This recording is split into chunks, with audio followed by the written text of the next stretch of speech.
I'm here with Councillor Joe Kean, who is on the policy front, one of the people behind this project. Can you tell us a bit about your role, Joe, and why you decided to go down this route? Right, well, I'm Chair of the Health and Wellbeing Scrutiny in Salford. We in the past looked at smoking. We looked at banning it, whether there's benefits of banning it in public places before government legislation overtook us on this. We had visits to Ireland to see it coming in Ireland, and they were doing it there, and we're looking at doing it in Salford.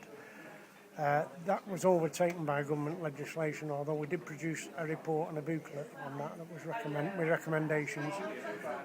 But part of our work programme was to look at health inequalities, and way high on the radar was the inequalities that smoking was causing to the life expectancy and the quality of life of people in Salford.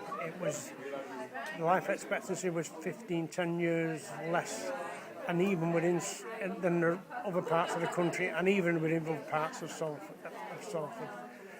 And the quality of life even was less. There was amputations, everything, and the majority of it caused by smoking. Then we had this presentation from IDEA, who were looking at appreciative inquiry, and that to us was a great opportunity to use appreciative inquiry to get together with them and look at smoking within a certain areas of Salford. So we got together, looked at where we might roll this piece of work out. We looked at all different areas of Salford. We ended up with, I think, a short list of 2 at the end, which was Little Oulton and Warton, and we decided to do this work in Warton, which had problems in this area, along with Little Oulton, but Little Oulton was having a lot of initiatives, different initiatives in there already, so we put that as reserve and started this work in Warton.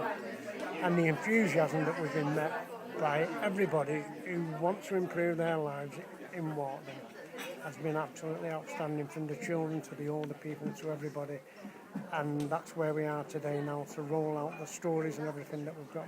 So you moved from how do we ban smoking, how do we stop people smoking, how do you press smokers to give up smoking, into coming at it from a kind of different way and involving the whole community. Exactly, yeah, because everything else had been tried before. It was going to be like, do we just price it out of the market for everybody? Do we just ban it from everywhere in the public? But the benefit of this would be we were focusing on why people never smoked in the first place, and to try and put them things in place to help people to never do it in the first place. Because I think... and that would be a cheaper option in some ways for the health service and everybody than bringing in more units and more healthcare things.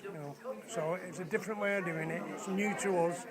It's new to everybody out there, and everybody's going to be wondering what they're doing in some cases. But it's been worthwhile from the stories we've had up to now, and seems to be setting patterns, I think, of things that could help, that we could help promote in the future. Sounds like a bit more fun for people as well. Well, there is enthusiasm for it, and I'm amazed at the amount of children that come with the stories. And when the stories come, there is good and bad stories. So there is stories where it's the poor side of it that people have seen, where lost family members, people have had arms and legs off, things like that.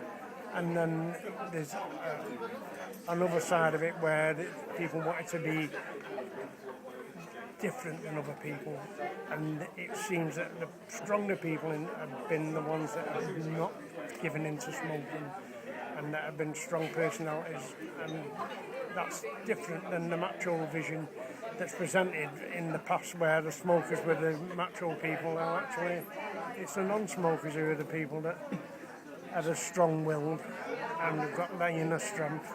So they're the rebels, are they? Well, you could say it's turned things on its head a bit. It used to be you wasn't in in the clique if you didn't smoke. I think there's a wind of change now, that the legislation's made a massive difference to people smoking, and it's decreased. Absolutely fantastic news, but there's still a problem there. But it's made it more that way now, where you're not in the click anymore if you do smoke, which is good news.